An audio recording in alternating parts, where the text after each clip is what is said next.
हाँ जी, हा के ऊपर लगी हुई खड़ी ज़बर। खड़ी ज़बर और ज़बर में क्या फ़र्क है कि खड़ी ज़बर जिस भी हरफ के ऊपर आ जाए, वाव साकिन हो, जिस तरह वाव साकिन है और उससे पहले हरफ पे पेश है, वाव साकिन हो और उससे पहले हरफ पे जब भी पेश आ, हाँ जी, मद के फ़ौरन बाद अगर हमज़ा आ जाए तो उस मद नहमदुहु व नसल्ली अला रसूलिहिल करीम अम्मा बाद फ़अऊज़ु बिल्लाहि मिनश शैतानिर रजीम बिस्मिल्लाहिर रहमानिर रहीम। अस्सलामु अलैकुम व रहमतुल्लाहि व बरकातुहू। उम्मीद है आप सब खैरियत से होंगे। इंशाल्लाह जहाँ होंगे ईमान और सेहत की नेमत से माला माल होंगे। हाँ जी, तो आगाज़ करते हैं हम अपने आज के सबक का दुआओं के साथ। तो चलिए शुरू करते हैं। अल्लाहुम्मा सल्ली अला सय्यिदिना व मौलाना मुहम्मदिन व अला आलि सय्यिदिना व मौलाना मुहम्मदिन व बारिक व सल्लिम। रब्बि इश्रह ली सदरी व यस्सिर ली अमरी वहलुल उक़दतम मिन लिसानी यफ़क़हू क़ौली। Rabbi ज़िदना इल्मा, rabbi ज़िदना इल्मा, rabbi ज़िदना इल्मा। अऊज़ु बिल्लाहि मिनश शैतानिर रजीम। बिस्मिल्लाहिर रहमानिर रहीम। हाँ जी, वाव के ऊपर लगी हुई है ज़बर। वाव के ऊपर ज़बर हो और वाव को हमने गुलाई के साथ पढ़ना है, तो किस तरीके से पढ़ेंगे? वाव ज़बर वा। मीम के ऊपर लगी हुई ज़बर, मीम के साथ आगे क्या है? अलिफ है। अलिफ से पहले हरफ पे जब ज़बर आ जाए तो पहले वाला हरफ अलिफ के साथ मिलते हुए एक अलिफ के बराबर लंबा किया जाता है। अब हमने मीम को अलिफ के साथ मिलाते हुए एक अलिफ के बराबर लंबा करना था, लेकिन उसके ऊपर देखा है, इसके ऊपर क्या लगी हुई है? मद लगी हुई है। इस मद के आने की वजह से अब हमने क्या करना है? मीम को अलिफ के साथ मिलाते हुए 3 अलिफ के बराबर लंबा करना है। लेकिन उसके बाद आगे देखना है, आगे क्या है? अलिफ है। अलिफ के ऊपर क्या लगी हुई है? पेश लगी हुई है। अलिफ के ऊपर ज़बर ज़ेर पेश आ जाए, जज़म आ जाए, उस अलिफ को अलिफ नहीं पढ़ते, उस अलिफ को हमज़ा पढ़ते हैं। अब हमने ये देखना है कि मद के अगले फ़ौरन बाद अगले हरफ पे अगले कलमा में हमज़ा आ गया है। अब मद के अगले कलमा में मद के फ़ौरन बाद हमज़ा आने की वजह से अब हम मद को हमने 4 अलिफ के बराबर लंबा करना है।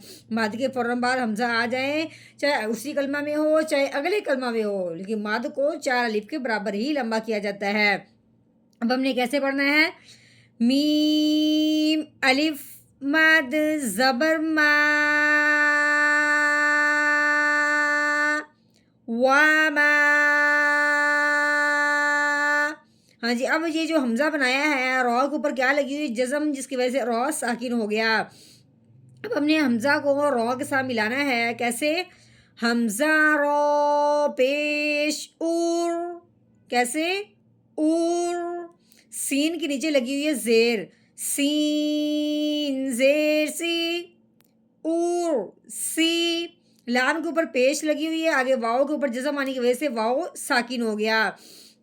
वाव साकिन हो, उससे पहले हरफ पे पेश आ जाए। वाव साकिन हो, उससे पहले हरफ पे पेश आ जाए, तो पहले वाला हरफ वाव साकिन के साथ जब मिलेगा तो साथ साथ एक अलिफ के बराबर लंबा भी किया जाएगा। कैसे? लाम वाव पेश लू, उर सीलू। ठीक हो गया। आगे आइन के ऊपर ज़बर लगी हुई है, लाम के ऊपर भी ज़बर है, लेकिन आगे या के ऊपर जज़म आने की वजह से या साकिन हो गया। साकिन हरफ जो होता है वो पिछले वाला हरफ उस साकिन हरफ के साथ मिल जाता है। आइन ज़बर आ। अब लाम को हमने या साकिन के साथ मिलाना है। या साकिन हो और उससे पहले हरफ पे ज़बर हो। या साकिन से पहले हरफ पे ज़बर हो, तो पहले वाला हरफ जब या साकिन के साथ मिलेगा तो फिर हमने ना तो खींचना है, ना हमने झटका लगाना है, बल्कि हमने नरमी के साथ अदा करना है। कैसे? लाम या ज़बर लै, अलई। हा के नीचे ज़ेर है, आगे मीम के ऊपर जज़म आने की वजह से मीम साकिन हो गया। अब हमने हा को मीम साकिन के साथ मिलाना है। हा मीम ज़ेर हिम, अलैहिम। हाँ जी, हा है, हा के ऊपर लगी हुई खड़ी ज़बर। ठीक है, ये जो होती हैं ये सिंपल ज़बर होती हैं, तो ये जो है इसका नाम होता है खड़ी ज़बर। ये खड़ी ज़बर जिस हरफ के ऊपर आए उस हरफ को एक अलिफ के बराबर लंबा किया जाता है। कैसे? हा खड़ी ज़बर हा। ठीक हो गया। فا کے نیچے زیر ہے، فا زیر فی، حافی، غو کے نیچے زیر ہے، آگے یا کے اوپر جیسا معنی کی وجہ سے یا ساکن ہو گیا، یا ساکن ہو اور اس سے پہلے حرف کے نیچے زیر آ جائے تو پہلے والا حرف یا ساکن کے ساتھ ملتے ہوئے ایک الف کے برابر لمبا کیا جائے گا. کیسے؟ غو یا زیر غی، حافظی، نون کے اوپر زبر ہے، نون زبر نا، حافظینا. ہاں جی، اب آگے آ گیا وقف. وقف کی صورت میں آخر والے حرف کے اوپر جو زبر لگی ہوئی ہے اس کو ہم نے ہٹا دینا ہے، پیچھے نون خالی رہ جائے گا، گویا کا نون ساکن کر دینا ہے.